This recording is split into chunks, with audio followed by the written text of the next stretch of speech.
In this Elden Ring video, I'm going to be showing you why axes are the best weapon in Elden Ring. This is our 18th video in a series of videos where we go through each weapon in a given weapon category and go through the pros and cons of them and why you might use them in your build. However, before we get into the weapons themselves, let's first take a look at the pros and cons of the axes themselves or as a group, and the playstyles I think most players who are using axes will use.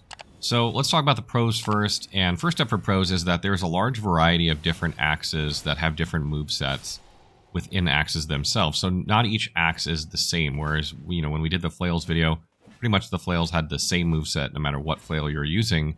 Axes have a wide variety of movesets, so if you don't like one axe, you might like another axe, and experimenting with axes, you might find one that you like just because of the moveset alone. Another really big pro to this weapon group is that most of the weapons, or most of the axes in Elden Ring, are found very early in the game, or like within the first third of the game. So you can get all of these axes, try them out, mess around with them very early in the game, and decide which one you like. Or if you know which one you want to use already, you can just beeline for it and get it and play it from, basically pretty early on in the game. And the last thing is that they have pretty decent attack speed. They're obviously much faster than some of the heavier weapons in the game. And there is kind of like a subset of axes within the axes category that some people have kind of dubbed light axes that attack even faster than other axes in this group. These are primarily ones that have very low equipment weight and they're very short usually, but they attack rather quickly. So if you're looking for a weapon with decent attack speed, some of these axes can be very good. The cons of this weapon group is that some of them have extremely short length, making it difficult to hit enemies with them, even when enemies are very near to you. So that can be an absolute problem for this weapon group. And the other con is that there are very few axes with native status effect buildup. There's like one that has frostbite and one that has bleed buildup out of 13 axes, and that's it. So if you're looking to do some sort of status effect build, probably looking at doing one of those two axes, otherwise you might have a difficult time, unless you're like doing some sort of specialized build. And when it comes to playstyles, I think most people will use when using axes, I think most people will use an axe with a shield.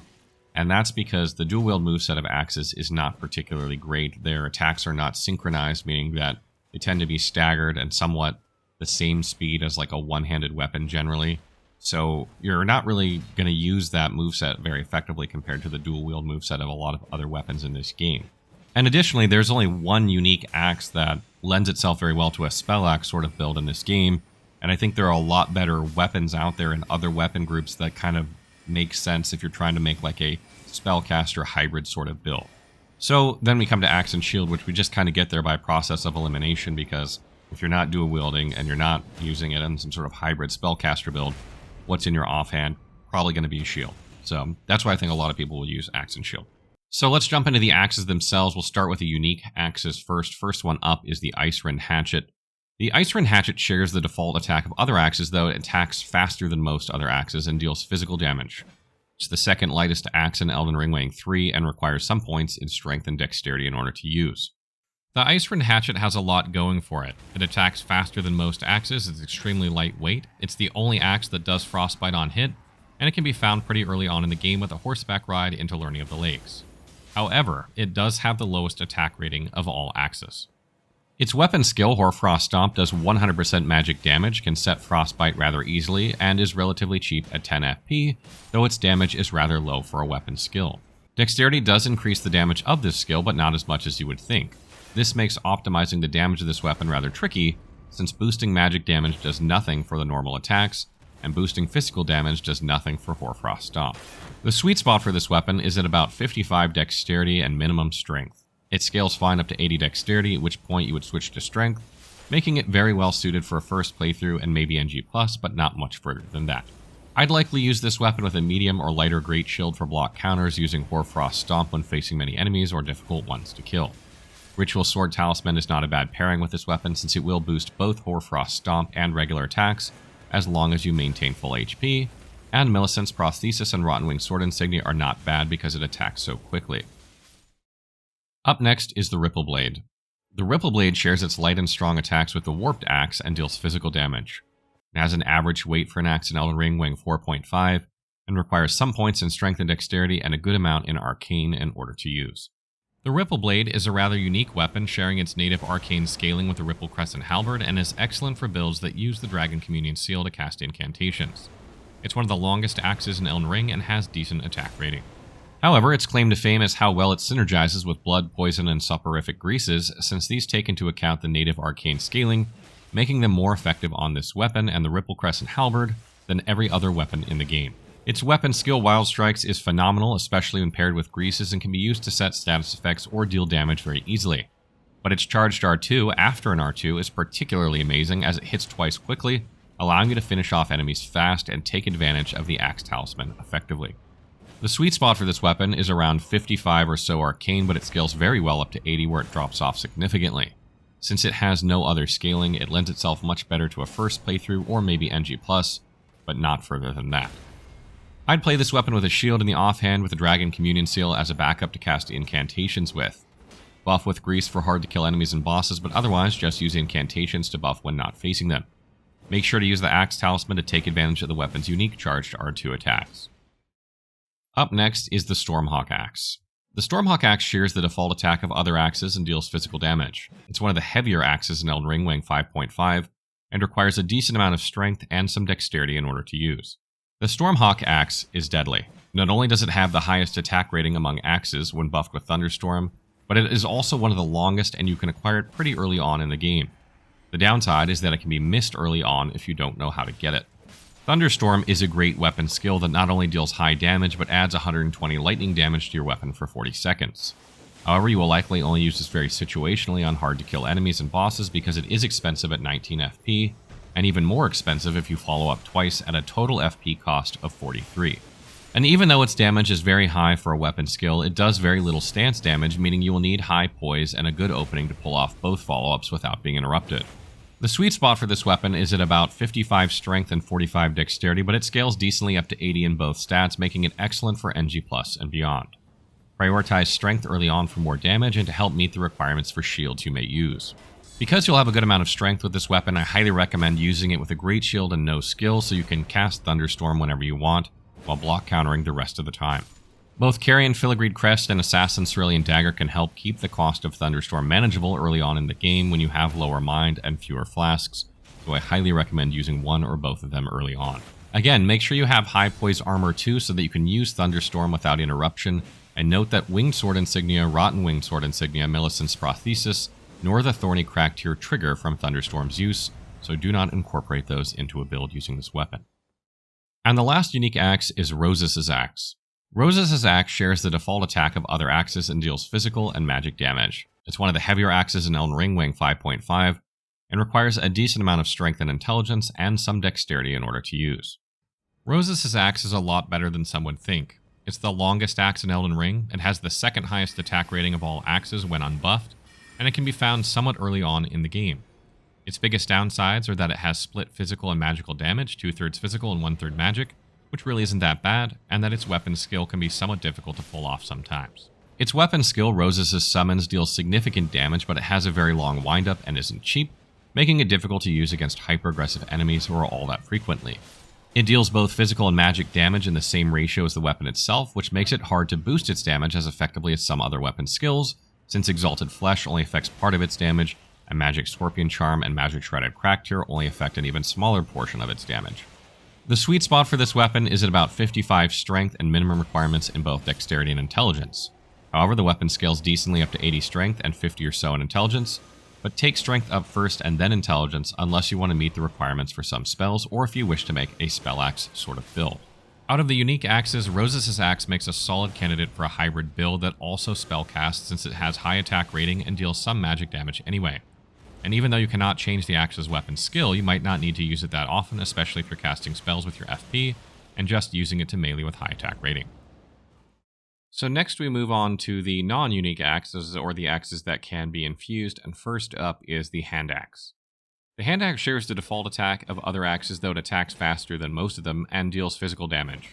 It's the third lightest axe in Elden Ring, weighing 3.5, and requires some points in strength and dexterity in order to use. The Hand Axe is not the deadliest axe in Elden Ring, being that it has neither excellent damage nor reach, but it does have the lowest requirements of all axes, attacks faster than most axes, and can be purchased very early in the game from the Nomadic Merchant and East Limgrave for 600 runes. Quickstep is neither a great nor poor Ash of War and can certainly be used to position yourself behind enemies to keep attacking, but is not consistently useful when fighting regular enemies out on the landscape. I suggest replacing it with a more offensive weapon skill when you can get one. Infusion-wise, Magic comes in at 642 attack rating with Sacred and Flame Art at 637 and Fire and Lightning just behind at 636.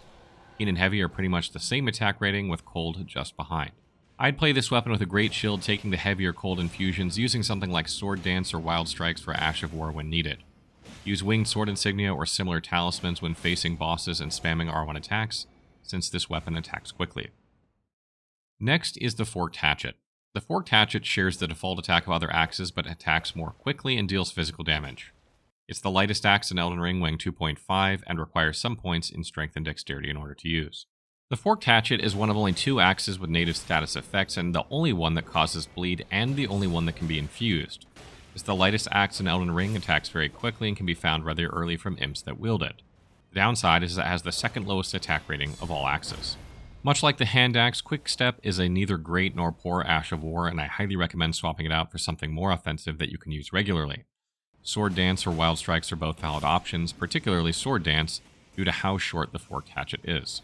Infusion-wise, Magic comes in first at 609 attack rating, with Sacred and Flame Art at 586 and Fire and Lightning at 579. Keen outperforms Heavy 545 to 530, with Cold outperforming both, making it a great option for dual status effects. I'd run this weapon with a Shield and Cold Infusion, trying to apply Frostbite and Hemorrhage, utilize Wild Strikes and High Poise Armor to prevent interruption, or use Sword Dance to gap close, compensating for the short range of the weapon. Next is the Battle Axe. The Battle Axe shares the default attack of other axes and deals physical damage. It has an average weight for an axe in Elden Ring, weighing 4.5, and requires some points in strength and dexterity in order to use. The Battle Axe is a very well-rounded axe in Elden Ring. The hero class begins the game with it, and you can get one very early on in Round Table Hold if you didn't begin as a hero. It has better than average reach for an axe, and it's in the upper half of axes in terms of attack rating. Its weapon skill Wild Strikes is pretty good, especially if you have decent poise and can kill many enemies easily. Infusion-wise, Magic comes in first at 688, with Flame Art and Sacred coming in second at 683, and Fire and Lightning coming in at 676. Heavy outperforms Keen by about 26 attack rating, which isn't a huge amount, and Cold outperforms Keen as well. I'd play this weapon with a Great Shield, using block counters and using Wild Strikes to dispatch difficult to kill enemies and bosses. Go Heavy, Fire, or Cold for good strength scaling that allows you to use a Great Shield more easily. Up next is the Warped Axe. The Warped Axe shares its attack pattern with the Ripple Blade and deals physical damage. It is the heaviest axe in Elden Ring, weighing 7.5, and requires a lot of points in strength and some in dexterity in order to use. The Warped Axe is arguably the go-to axe if you're just looking for raw damage. It has the highest attack rating of all axes when none are buffed. It's one of the longer axes in Elden Ring, and can be found relatively early on in the game by farming Cliff Bottom Catacombs and learning of the lakes. However, it does have the highest requirements of all axes. Its weapon skill Warcry is a bit strange on this weapon. Warcry boosts physical damage and strength scaling for 40 seconds while also converting charged attacks of the Warped Axe into a running attack. However, one of the unique things about the Warped Axe is its second charged R2 attack that hits twice, so I don't see why you'd want to overwrite that with Warcry. I highly recommend changing the Ash of War to something else because of this. Infusion-wise, Fire and Lightning tops the list at a whopping 745 attack rating. To give you some idea, the Great Axe, which has the highest damage of all great weapons in Elden Ring, has an 810 attack rating with the Fire Infusion, and attacks much more slowly. Magic comes in second at 722, and Heavy at third at 714 attack rating. Heavy outperforms Keen, which only has 668 attack rating, so you definitely want to lean into the strength scaling of this weapon. Definitely play this weapon with a Great Shield for block counter since you'll have high strength anyway, and make sure to use the Axe Talisman to take advantage of the weapon's unique charged R2 attacks. Determination or Royal Knight's Resolve are not bad choices either to further boost R2 attacks and block counter damage. Next is the Jawbone Axe. The Jawbone Axe shares the default attack of other axes and deals physical damage. It's one of the heavier axes in Elden Ring, weighing 5.5, and requires some points in strength and dexterity in order to use. The Jawbone Axe is not a bad axe, nor is it a great one. It does have higher attack rating than most axes, it has excellent strength scaling, and can be farmed rather easily from ancestral followers. However, it's only in the middle in terms of range, and the Battle Axe is nearly identical when it comes to damage, range, and weapon skill, and is even easier to get. Its weapon skill Wild Strikes is pretty good, especially if you have decent poise and can kill many enemies easily. Infusion-wise, Magic comes in first at 698 attack rating with Sacred and Flame Art just behind at 693, and Fire and Lightning at 687. Heavy outperforms Keen by a mile with 674 attack rating to 622, and Cold is not bad at 660 attack rating. Like most axes, this weapon plays well with a shield or great shield since you'll typically have high strength, block countering as needed. Up next is the Iron Cleaver. The Iron Cleaver shares the same moveset with the Celebrant's Cleaver and deals physical damage. It's the second heaviest axe in Elden Ring, weighing 6, and requires some points in strength and dexterity in order to use. The Iron Cleaver is a very strong candidate for a hybrid build with its high attack rating, rapid attack speed, and fantastic charged R2 that can gap close from a decent distance away. It can also be found fairly early on in the game by farming Misbegotten and Castle Morn. The downside is that it's very short for an axe, making it easy to miss enemies. Its weapon skill Wild Strikes is pretty good, especially if you have decent poise and can kill many enemies easily. However, you may find that you use the charged R2 more since it's a lot safer to use, so you may want to swap this for something like Determination or Royal Knight's Resolve. Infusion-wise, magic comes in at a substantial 728 attack rating, making the weapon a great choice for sorcery users, and surprisingly, heavy comes in at second at 690 attack rating, outperforming Keen by a huge 52 attack rating. I'd play this weapon as some sort of hybrid strength intelligence build, or just go the intelligence route and cast spells while using it to melee as needed. If you're playing strength intelligence, you can buff the weapon with Scholar's Armament, and if intelligence only, you can use something like Royal Knight's Resolve to buff charged R2 damage. And I'd be sure to use the Axe Talisman to further boost charged R2 attacks, and Winged Sword Insignia and similar talismans also work well against bosses due to the high attack speed of your R1 attacks. Next we come to the Highland Axe. The Highland Axe shares the default attack of other axes and deals physical damage. It has an average weight for an axe in Elden Ring weighing 4.5 and requires some points in strength and dexterity in order to use. The Highland Axe is a fantastic axe for several reasons. First, it's the only axe with 110 critical, making it ideal for block counter builds that utilize axes. Second, it's the second longest axe in Elden Ring. Third, you can find it in Stormvale Castle, which is not too far into the game. And lastly, it buffs roar attacks passively as long as it's in either your left or right hand, even if you're two-handing a right-hand weapon. Note that this does not affect Dragon Breath spells. Its weapon skill Warcry is fitting for the weapon. Warcry boosts physical damage and strength scaling for 40 seconds while also converting the charged R2 attack of the Highland Axe into a running attack. The damage dealt when buffed with Warcry is then amplified by the Highland Axe's passive feature. Infusion-wise, magic comes in first at 682 attack rating, with Sacred and Flame Art coming in at second at 678, and Fire and Lightning coming in at third at 668. Heavy outperforms Keen, 618 to 598 at this level, and Cold outperforms Keen. I'd recommend using this weapon with a Great Shield and leaning into block counters because of the increased critical damage it has. Having a weapon skill that does good stance damage is also a good idea, like Stamp Upward Cut, or kind of like the way I played in my Gladiator build. Up next is the Celebrant's Cleaver. The Celebrant's Cleaver shares the same moveset of the Iron Cleaver and deals physical damage. It has an average weight for an axe in Elden Ring weighing 4.5 and requires some points in strength and dexterity in order to use. The Celebrant's Cleaver is a bit of a mixed bag. On one hand, it has decent attack rating for an axe, and attacks rather quickly, its charged R2 attack can be used quite effectively, and it grants 10 runes per hit. On the other hand, it's located a decent ways into the game, it can take a really long time to farm, and it's the second shortest axe. Additionally, the Iron Cleaver has the same moveset, so if you like it, you have a much earlier option. Its weapon skill Wild Strikes is pretty good, especially if you have decent poise and can kill enemies easily.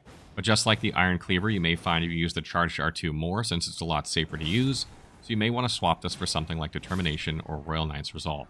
Infusion-wise, magic comes in at 677 attack rating, with Sacred and Flame Art just behind at 672 and Fire and Lightning at 666.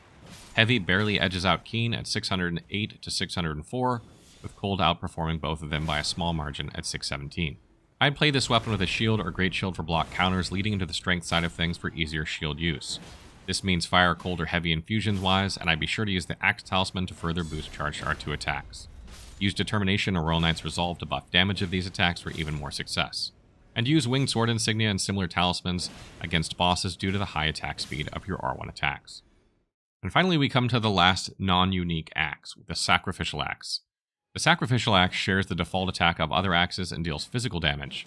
It's one of the heavier axes in Elden Ring, weighing 5.5, and requires some points in strength and dexterity in order to use. The Sacrificial Axe is one that you'll find in a number of builds, but rarely is it the focal point of the build, and it's typically used in the offhand to refund FP whenever you kill an enemy.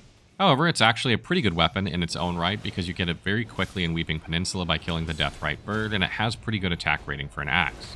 The one downside is that it's pretty short lengthwise. Its weapon skill Wild Strikes is pretty good, especially if you have decent poise and can kill enemies easily. Infusion-wise, magic comes in first at 711 attack rating, with Sacred and Flame Art at 706, and Fire and Lightning at 694. Heavy outperforms Keen 659 to 623, with Cold outperforming Keen. I'd play this weapon with a shield of some sort, assuming it's my main weapon and I'm not just using it for a buff, and pick up an Ash of War like Sword Dance that pulls you forward to make up for its lack of short range. Additionally, Sword Dance only costs 6 FP for the first attack, allowing you to use it nearly free on trash enemies if you kill them afterwards. So that wraps up our video on axes and why they are the best weapon in Elden Ring. Axes are a really strong weapon type. They have very high attack rating, some of the higher end ones, and they attack much more quickly than a lot of great weapons. But definitely think not enough people consider these weapons in their builds. Stay tuned for more Elden Ring content throughout January and February and onward as we get through the rest of the weapon videos and more builds, and probably do some other specialized videos as well. What did you guys think? Did you find this helpful? Did you learn something about axes? Let me know in the comments below.